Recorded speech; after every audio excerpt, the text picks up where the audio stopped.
4. राज्य की शक्तियाँ। संविधान सभा में इस बात पर काफ़ी बहस हुई कि केंद्र सरकार और राज्य सरकारों के क्या अधिकार होने चाहिए। जो लोग शक्तिशाली केंद्र के पक्ष में थे उनमें जवाहरलाल नेहरू भी थे। संविधान सभा के अध्यक्ष के नाम लिखे पत्र में उन्होंने कहा था, अब जबकि विभाजन एक हकीकत बन चुका है, एक दुर्बल केंद्रीय शासन की व्यवस्था देश के लिए हानिकारक होगी, क्योंकि ऐसा केंद्र शांति स्थापित करने में, आम सरोकारों के बीच समन्वय स्थापित करने में और अंतर्राष्ट्रीय स्तर पर पूरे देश के लिए आवाज़ उठाने में सक्षम नहीं होगा। संविधान के मसौदे में विषयों की 3 सूचियाँ बनाई गई थीं: केंद्रीय सूची, राज्य सूची और समवर्ती सूची। पहली सूची के विषय केवल केंद्र सरकार के अधीन होते थे, जबकि दूसरी सूची के विषय केवल राज्य सरकार के अंतर्गत आते। तीसरी सूची के विषय केंद्र और राज्य दोनों की साझा जिम्मेदारी थे, परंतु अन्य संघों की तुलना में बहुत ज़्यादा विषयों को केवल केंद्रीय नियंत्रण में रखा गया था। समवर्ती सूची में भी प्रांतों की इच्छाओं की उपेक्षा करते हुए बहुत ज़्यादा विषय रखे गए। खनिज पदार्थों तथा प्रमुख उद्योगों पर भी केंद्र सरकार को ही नियंत्रण दिया गया। अनुच्छेद 356 में गवर्नर की सिफारिश पर केंद्र सरकार को राज्य सरकार के सारे अधिकार अपने हाथ में लेने का अधिकार दे दिया।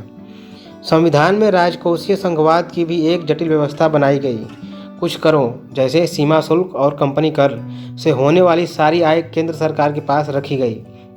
कुछ अन्य मामलों में जैसे आय कर और आबकारी शुल्क में होने वाली आय राज्य और केंद्र सरकारों के बीच बांट दी गई तथा अन्य मामलों में होने वाली आय जैसे राज्य स्तरीय शुल्क पूरी तरह राज्य को सौंप दी गई। राज्य सरकारों को अपने स्तर पर भी कुछ अधिभार और कर वसूलने का अधिकार दिया गया। उदाहरण के लिए वे जमीन और संपत्ति पर कर, बिक्री कर तथा बोतलबंद शराब पर अलग से कर वसूल कर सकते थे।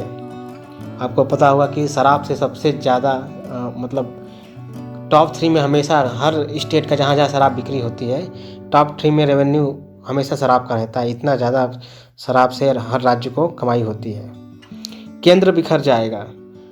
राज्यों के अधिकारों की सबसे शक्तिशाली हिमायत मद्रास के सदस्य के संतनम ने पेश की। उन्होंने कहा कि न केवल राज्यों को बल्कि केंद्र को मजबूत बनाने के लिए भी शक्तियों का पुनर्वितरण जरूरी है। यह दलील एक जिद सी बन गई है कि तमाम शक्तियां केंद्र को सौंप देने से वह मजबूत हो जाएगा। संतनम ने कहा कि यह गलतफहमी है। अगर केंद्र के पास ज़रूरत से ज़्यादा जिम्मेदारियां होंगी तो वह प्रभावी ढंग से काम नहीं कर पाएगा। उसके कुछ दायित्वों में कमी करने से और उन्हें राज्यों को सौंप देने से केंद्र ज़्यादा मजबूत हो सकता है। जहाँ तक राज्यों का सवाल है, संतनम का मानना था कि शक्तियों का मौजूदा वितरण उनको पंगु बना देगा। राजकोषीय प्रावधान प्रांतों को खोखला कर देगा, क्योंकि भू राजस्व के अलावा ज़्यादातर कर केंद्र सरकार के अधिकार में दे दिए गए हैं। यदि पैसा ही नहीं होगा तो राज्यों में विकास परियोजनाएं कैसे चलेंगी। मैं ऐसा संविधान नहीं चाहता जिसमें इकाई को आकर केंद्र से यह कहना पड़े कि मैं अपने लोगों की शिक्षा की व्यवस्था नहीं कर सकता, मैं उन्हें साफ सफाई नहीं दे सकता, मुझे सड़कों में सुधार, उद्योगों की स्थापना के लिए खैरात दे दीजिए। बेहतर होगा कि हम संघीय व्यवस्था को पूरी तरह खत्म कर दें और एकल व्यवस्था यूनिटरी सिस्टम स्थापित करें। संतनम ने कहा कि अगर पर्याप्त जांच पड़ताल किए बिना शक्तियों का प्रस्तावित वितरण लागू किया गया तो हमारा भविष्य अंधकार में पड़ जाएगा। उन्होंने कहा कि कुछ ही सालों में सारे प्रांत केंद्र के विरुद्ध उठ खड़े होंगे। स्रोत 9, बेहतर देशभक्त कौन। मैसूर के सर ए रामास्वामी मुदालियार ने 21 अगस्त 1947 की बहस में कहा था, शक्तिशाली केंद्र की हिमायत के बहाने दिल को यह तसल्ली देने का कोई फ़ायदा नहीं है कि हम ज़्यादा बड़े देशभक्त हैं, और जो इन संसाधनों पर कड़ी नज़र रखना चाहते हैं उनके भीतर राष्ट्रीय भावना या देशभक्ति का अभाव है। प्रांतों के बहुत सारे दूसरे सदस्य भी इसी तरह की आशंकाओं से परेशान थे। उन्होंने इस बात के लिए जमकर जोर लगाया कि समवर्ती सूची और केंद्रीय सूची में कम से कम विषयों को रखा जाए। उड़ीसा के एक सदस्य ने यहाँ तक चेतावनी दे डाली कि संविधान में शक्तियों के बेहिसाब केंद्रीकरण के कारण केंद्र बिखर जाएगा। आज हमें एक शक्तिशाली सरकार की आवश्यकता है। प्रांतों के लिए अधिक शक्तियों की मांग से सभा में तीखी प्रतिक्रियाएं आने लगीं। शक्तिशाली केंद्र की जरूरत को असंख्य अवसरों पर रेखांकित किया जा चुका था। अंबेडकर ने घोषणा की थी कि वह एक शक्तिशाली और एकीकृत केंद्र चाहते हैं। सुनिए 1935 के गवर्नमेंट एक्ट में हमने जो केंद्र बनाया था उससे भी ज़्यादा शक्तिशाली केंद्र।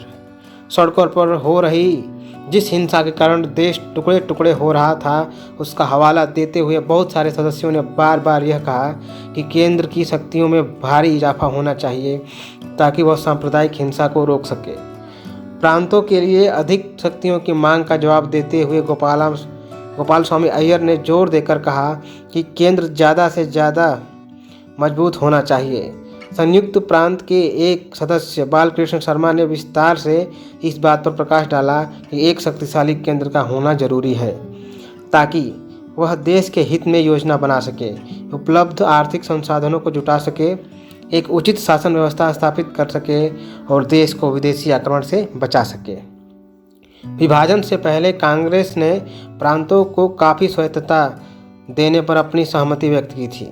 कुछ हद तक यह मुस्लिम लीग को इस बात का भरोसा दिलाने की कोशिश थी कि जिन प्रांतों में लीग की सरकार बनी है वहां दखलंदाजी नहीं की जाएगी। बंटवारे को देखने के बाद ज़्यादातर राष्ट्रवादियों की राय बदल चुकी थी। उनका कहना था कि अब एक विकेंद्रीकृत संरचना के लिए पहले जैसे राजनीतिक दबाव नहीं बचे हैं। अर्थात पहले इन सब चीज़ों के लिए दबाव डालते थे मुस्लिम लीग के कि नहीं, हमें अलग से अधिकार चाहिए, अलग देश मांग लिए थे तो इस बात का कोई डर था ही नहीं, इसलिए केंद्र को ज़्यादा प्रभावी बनाया गया। औपनिवेशिक शासन द्वारा थोपी गई एकल व्यवस्था पहले से ही मौजूद थी। उस जमाने में हुई घटनाओं से केंद्रीयतावाद को बढ़ावा मिला, जिसे अब अफरा तफरी पर अंकुश लगाने तथा देश के आर्थिक विकास की योजना बनाने के लिए और भी जरूरी माना जाने लगा। इस प्रकार संविधान में भारतीय संघ के घटक राज्यों के अधिकारों की तुलना में केंद्र के अधिकारों की ओर स्पष्ट झुकाव दिखाई देता है। चर्चा कीजिए। एक शक्तिशाली केंद्र सरकार की हिमायत में क्या दलीलें दी जा रही थीं? हेडिंग 5, राष्ट्र की भाषा। जब एक देश के विभिन्न भागों में लोग अलग अलग भाषाएं बोलते हों, उनकी सांस्कृतिक विरासत अलग हो, तो एक राष्ट्र का निर्माण कैसे किया जा सकता है? कैसे लोग एक दूसरे की बात सुन सकते हैं या एक दूसरे से जुड़ सकते हैं जबकि वे एक दूसरे की भाषा भी नहीं समझते? संविधान सभा में भाषा के मुद्दे पर कई महीनों तक बहस हुई और कई बार काफ़ी तनातनी पैदा हो गई। 30 के दशक तक कांग्रेस ने यह मान लिया था कि हिंदुस्तानी को राष्ट्रीय भाषा का दर्जा दिया जाए। महात्मा गांधी का मानना था कि हर एक को एक ऐसी भाषा बोलनी चाहिए जिसे लोग आसानी से समझ सकें। हिंदी और उर्दू के मेल से बनी हिंदुस्तानी भारतीय जनता के बहुत बड़े हिस्से की भाषा थी और यह विविध संस्कृतियों के आदान प्रदान से समृद्ध हुई एक साझी भाषा थी। अच्छा, मुझे जहाँ तक लगता है मैं पहली बार इस भाषा के बारे में यहाँ पे पढ़ रहा हूँ। ऐसा कोई जिक्र आज़ादी के बाद से या फिर अभी भी कहीं मैंने अभी तक नहीं देखा, जितना पढ़ा लिखा और समझा। खैर, यदि ऐसा कुछ था जिसमें यदि हिंदी से ज़्यादा पॉपुलर लैंग्वेज थी तो उस पर बात किया जा सकता था। ठीक है। जैसे जैसे समय बीता, बहुत तरह के स्रोतों से नए नए शब्द और अर्थ इसमें समाते गए और उसे विभिन्न क्षेत्रों के बहुत सारे लोग समझने लगे। महात्मा गांधी को लगता था कि यह बहुसांस्कृतिक भाषा विविध समुदायों के बीच संचार की आदर्श भाषा हो सकती है। वह हिंदुओं और मुसलमानों को, उत्तर और दक्षिण के लोगों को एकजुट कर सकती है। स्रोत 10, राष्ट्रीय भाषा की क्या विशेषताएं होनी चाहिए? अपनी मृत्यु से कुछ माह पहले महात्मा गांधी ने भाषा के प्रश्न पर अपने विचार दोहराते हुए कहा था, यह हिंदुस्तानी न तो संस्कृत निष्ठ हिंदी होनी चाहिए और न ही फारसी निष्ठ उर्दू। यह दोनों का सुंदर मिश्रण होना चाहिए। उसे विभिन्न क्षेत्रीय भाषाओं से शब्द खुलकर उधार लेने चाहिए। विदेशी भाषाओं के ऐसे शब्द लेने में कोई हर्ज नहीं है जो हमारी राष्ट्रीय भाषा में अच्छी तरह और आसानी से घुल मिल सकते हैं। इस प्रकार हमारी राष्ट्रीय भाषा एक समृद्ध और शक्तिशाली भाषा होनी चाहिए जो मानवीय विचारों और भावनाओं के पूरे समुच्चय को अभिव्यक्ति दे सके। खुद को हिंदी या उर्दू से बांध लेना देशभक्ति की भावना तथा समझदारी के विरुद्ध एक अपराध होगा। हरिजन सेवक 12 अक्टूबर 1947। लेकिन 19वीं सदी के आखिर से एक भाषा के रूप में हिंदुस्तानी धीरे धीरे बदल रही थी। जैसे जैसे सांप्रदायिक टकराव गहरे होते जा रहे थे, हिंदी और उर्दू एक दूसरे से दूर जा रही थीं। एक तरफ तो फारसी और अरबी मूल के सारे शब्दों को हटाकर हिंदी को संस्कृतनिष्ठ बनाने की कोशिश की जा रही थी। दूसरी तरफ उर्दू लगातार फारसी के नज़दीक होती जा रही थी। नतीजा यह हुआ कि भाषा भी धार्मिक पहचान की राजनीति का हिस्सा बन गई। लेकिन हिंदुस्तानी के साझा चरित्र में महात्मा गांधी की आस्था कम नहीं हुई। हिंदी की हिमायत।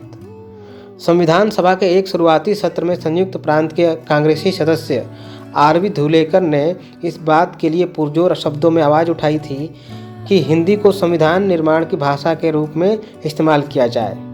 जब किसी ने कहा कि सभा के सभी सदस्य हिंदी नहीं समझते, तो धुलेकर ने पलट कर कहा कि इस सदन में जो लोग भारत का संविधान रचने बैठे हैं और हिंदुस्तानी नहीं जानते, वे इस सभा की सदस्यता के पात्र नहीं हैं, उन्हें चले जाना चाहिए। जब इन टिप्पणियों के कारण सभा में हंगामा खड़ा हुआ, तो धुलेकर हिंदी में अपना भाषण देते रहे। जवाहरलाल नेहरू के हस्तक्षेप के चलते आखिरकार सदन में शांति बहाल हुई, लेकिन भाषा का सवाल अगले 3 साल तक बार बार कार्यवाहियों में बाधा डालता रहा और सदस्यों को उत्तेजित करता रहा। तकरीबन 3 साल बाद 12 सितंबर 1947 को राष्ट्र की भाषा के सवाल पर धुलेकर के भाषण ने एक बार फिर तूफान खड़ा कर दिया। तब तक संविधान सभा की भाषा समिति अपनी रिपोर्ट पेश कर चुकी थी। समिति ने राष्ट्रीय भाषा के सवाल पर हिंदी के समर्थकों और विरोधियों के बीच पैदा हो गए गतिरोध को तोड़ने के लिए एक फार्मूला विकसित कर लिया था। समिति ने सुझाव दिया कि देवनागरी लिपि में लिखी हिंदी भारत को राजकीय भाषा होगी, परंतु इस फार्मूले को समिति ने घोषित नहीं किया था। समिति का मानना था कि हिंदी को राष्ट्रभाषा बनाने के लिए हमें धीरे धीरे आगे बढ़ना चाहिए। पहले 15 साल तक सरकारी कामों में अंग्रेजी का इस्तेमाल जारी रहेगा। प्रत्येक प्रांत को अपने कामों के लिए कोई एक क्षेत्रीय भाषा चुनने का अधिकार होगा। संविधान सभा की भाषा समिति ने हिंदी को राष्ट्रभाषा की बजाय राजभाषा कहकर विभिन्न पक्षों की भावनाओं को शांत करने और सर्वस्वीकृत समाधान पेश करने का प्रयास किया था। धुलेकर बीच बचाव की ऐसी मुद्रा से राजी होने वाले नहीं थे। वे चाहते थे कि हिंदी को राजभाषा नहीं बल्कि राष्ट्रभाषा घोषित किया जाए। उन्होंने ऐसे लोगों की आलोचना की जिन्हें लगता था कि हिंदी को उन पर थोपा जा रहा है। धुलेकर ने ऐसे लोगों का मजाक उड़ाया जो महात्मा गांधी का नाम लेकर हिंदी के बजाय हिंदुस्तानी को राष्ट्रीय भाषा बनाना चाहते हैं। महोदय, इस बात पर मेरे से ज़्यादा हर्ष किसी और को नहीं होगा कि हिंदी को देश की राजभाषा घोषित कर दिया गया है। कुछ लोग कहते हैं कि यह हिंदी को एक रियायत दी गई है। मैं कहता हूँ बिल्कुल नहीं, यह एक ऐतिहासिक प्रक्रिया की परिणति है। बहुत सारे सदस्यों को धुलेकर के बात करने के अंदाज से काफ़ी परेशानी हो रही थी। उनके भाषण के दौरान संविधान सभा के अध्यक्ष ने कई बार उन्हें टोक कर कहा कि इस तरह बात करके मेरे विचार में आप अपनी बात को आगे नहीं बढ़ा पाएंगे। लेकिन धुलेकर ने अपने ही अंदाज में बात जारी रखी। इसका मतलब ये भी है कि वहाँ पे संविधान सभा में तनातनी, मतलब कुछ चीज़ों में जैसे भाषा को ले लेते हैं तो भाषा के लिए कुछ ज़्यादा ही तनातनी हुई और कुछ लोग ऐसे विचार भी रखते थे। इसीलिए मुझे लगता है कि सभी लोगों का नाम उस तरीके से नहीं आता या फिर सभी लोगों ने सहयोग नहीं किया होगा सही तरीके से, क्योंकि जब समितियों वगैरह का नाम आता है उसके सदस्यों का ही खास तौर पे नाम आता है। विशेष रूप से उन्हीं लोगों का नाम आता है जो समितियों में थे, बाकी लोगों का नाम गौण हो जाता है। अभी तक तो चर्चा में समझ में नहीं आया कि बाकी सभी लोग सही तरीके से काम किए थे या फिर सदस्य 300 के आसपास होने के बावजूद क्या सभी ने कार्य किया था। सभी का इनपुट कुछ कुछ था या फिर बस 20-25 या कुछ 50 लोगों ने ही संविधान बना दिया था। वर्चस्व का भय। धुलेकर के बोलने के बाद मद्रास की सदस्य श्रीमती जी दुर्गाबाई ने इस चर्चा पर अपनी चिंता व्यक्त करते हुए कहा, अध्यक्ष महोदय, अभी हाल तक भारत की राष्ट्रीय भाषा का जो सवाल लगभग सहमति तक पहुंच गया था, अचानक बेहद विवादास्पद मुद्दा बन गया है। चाहे यह सही हुआ हो या गलत, गैर हिंदी भाषी इलाकों के लोगों को यह एहसास कराया जा रहा है कि यह झगड़ा या हिंदी भाषी इलाकों का यह रवैया असल में इस राष्ट्र की साझा संस्कृति पर भारत की अन्य शक्तिशाली भाषाओं के स्वाभाविक प्रभाव को रोकने की लड़ाई है।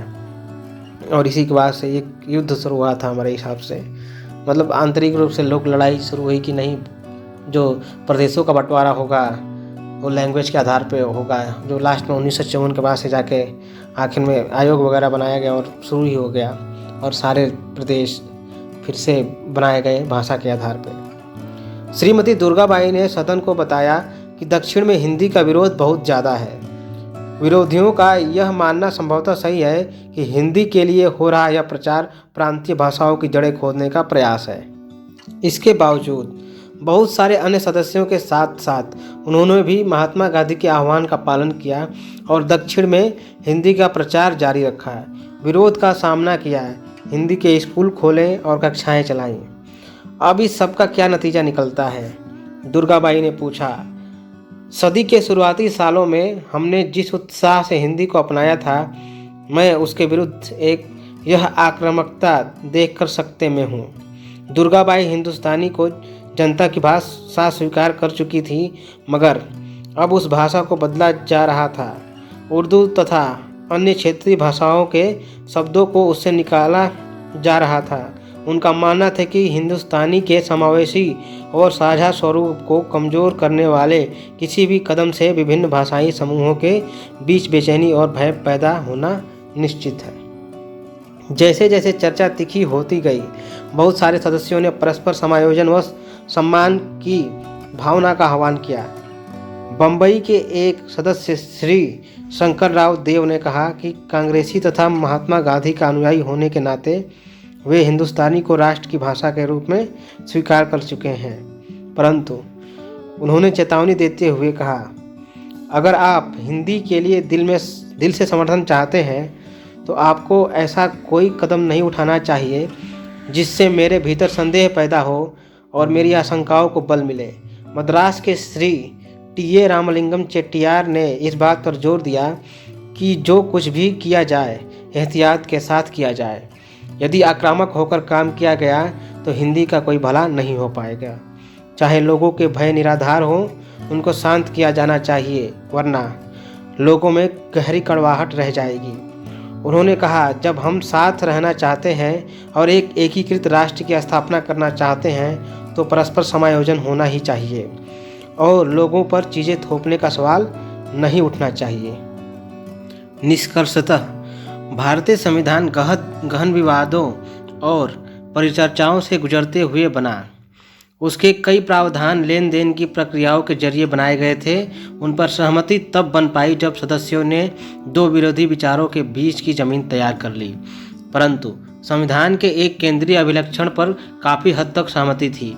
यह सहमति प्रत्येक वयस्क भारतीय को मताधिकार देने पर थी। इसके पीछे एक खास किस्म का भरोसा था जिसके पूर्व उदाहरण अन्य देश के इतिहास में नहीं थे। दूसरे लोकतंत्रों में पूर्ण वयस्क मताधिकार धीरे धीरे कई चरणों से गुजरते हुए लोगों को मिला। संयुक्त राज्य अमेरिका और यूनाइटेड किंगडम जैसे देशों में शुरू में मताधिकार केवल संपत्ति रखने वाले पुरुषों को ही दिया गया, फिर पढ़े लिखे पुरुषों को इस विशेष वर्ग में शामिल किया गया। लंबे व कटु संघर्षों के बाद श्रमिक और किसान वर्ग के पुरुषों को मताधिकार मिल पाया। ऐसा अधिकार पाने के लिए महिलाओं को और भी लंबा संघर्ष करना पड़ा। हमारे संविधान का दूसरा महत्वपूर्ण अभिलक्षण था धर्मनिरपेक्षता पर बल। संविधान की प्रस्तावना में धर्मनिरपेक्षता के गुण तो नहीं गाए गए थे, परंतु संविधान व समाज को चलाने के लिए भारतीय संदर्भों में उसके मुख्य अभिलक्षणों का जिक्र आदर्श रूप में किया गया था। ऐसा मूल अधिकारों की श्रृंखला को रचने के जरिए किया गया। विशेषकर धार्मिक स्वतंत्रता अनुच्छेद 25 से 28, सांस्कृतिक व शैक्षिक अधिकार अनुच्छेद 29-30 एवं समानता के अधिकार अनुच्छेद 14, 16, 17। राज्य ने सभी धर्मों के प्रति समान व्यवहार की गारंटी दी और उन्हें हितैषी संस्थाएं बनाए रखने का अधिकार भी दिया। राज्य ने अपने आप को विभिन्न धार्मिक समुदायों से दूर रखने की कोशिश की और अपने स्कूलों व कॉलेजों में अनिवार्य धार्मिक शिक्षा पर रोक लगा दी। सरकार ने रोजगार में धार्मिक भेदभाव को अवैध ठहराया, लेकिन दूसरी ओर धार्मिक समुदायों से जुड़े सामाजिक सुधार कार्यक्रमों के लिए कुछ कानूनी गुंजाइश रखी गई। इसी वजह से अस्पृश्यता पर कानूनी रोक लग पाई और इसी कारण से व्यक्तिगत एवं पारिवारिक कानूनों में परिवर्तन हो पाए। भारतीय राजनीतिक धर्मनिरपेक्षता में राज्य व धर्म के बीच पूर्ण विच्छेद नहीं रहा। हमने दोनों के बीच एक विवेकपूर्ण फासला बनाने की कोशिश की है। संविधान सभा के विवादों से हमें यह समझ आती है कि संविधान के निर्माण में कैसी कैसी विरोधी आवाज़ें उठीं और कैसी कैसी मांगें की गईं। ये चर्चाएं हमें उन आदर्शों और सिद्धांतों के बारे में बताती है जिनका जिक्र संविधान के निर्माताओं ने किया, परंतु इन विवादों को समझने में हमें याद रखना चाहिए कि आदर्शों को विशेष संदर्भों के मुताबिक बदला गया। इसके अलावा ऐसा भी हुआ कि सभा के कुछ सदस्यों ने 3 वर्षों में हुई चर्चाओं के साथ साथ अपने विचार ही बदल डाले। कुछ सदस्यों ने दूसरों के तर्कों के प्रकाश में अपनी समझ बदली और खुले दिलो दिमाग से काम किया। कुछ अन्य सदस्यों ने आसपास की घटनाओं को देखते हुए अपने विचार बदल डाले। चित्र 9। संविधान सौंपते हुए B.R. अम्बेडकर और राजेंद्र प्रसाद एक दूसरे को बधाई देते हुए। काल रेखा 1945 26 जुलाई ब्रिटेन में लेबर पार्टी की सरकार सत्ता में आती है। दिसंबर से जनवरी भारत में आम चुनाव। 1946 16 मई कैबिनेट मिशन अपनी संवैधानिक योजना की घोषणा करती है। 16 जून मुस्लिम लीग कैबिनेट मिशन की संवैधानिक योजना पर स्वीकृति देती है। 16 जून कैबिनेट मिशन केंद्र में अंतरिम सरकार के गठन का प्रस्ताव पेश करता है। 16 अगस्त मुस्लिम लीग द्वारा प्रत्यक्ष कार्रवाई दिवस का ऐलान। 2 सितंबर कांग्रेस अंतरिम सरकार का गठन करती है जिसमें नेहरू को उपराष्ट्रपति बनाया जाता है। 13 अक्टूबर मुस्लिम लीग अंतरिम सरकार में शामिल होने का फैसला लेती है। 3 से लेकर 6 दिसंबर ब्रिटिश प्रधानमंत्री एटली कुछ भारतीय नेताओं से मिलते हैं। इन वार्ताओं का कोई नतीजा नहीं निकलता। 9 दिसंबर संविधान सभा के अधिवेशन शुरू हो जाते हैं। 1947 29 जनवरी मुस्लिम लीग संविधान सभा को भंग करने की मांग करती है। 16 जुलाई अंतरिम सरकार की आखिरी बैठक। 11 अगस्त जिन्ना को पाकिस्तान की संविधान सभा का अध्यक्ष निर्वाचित किया जाता है। 14 अगस्त पाकिस्तान की स्वतंत्रता, कराची में जश्न।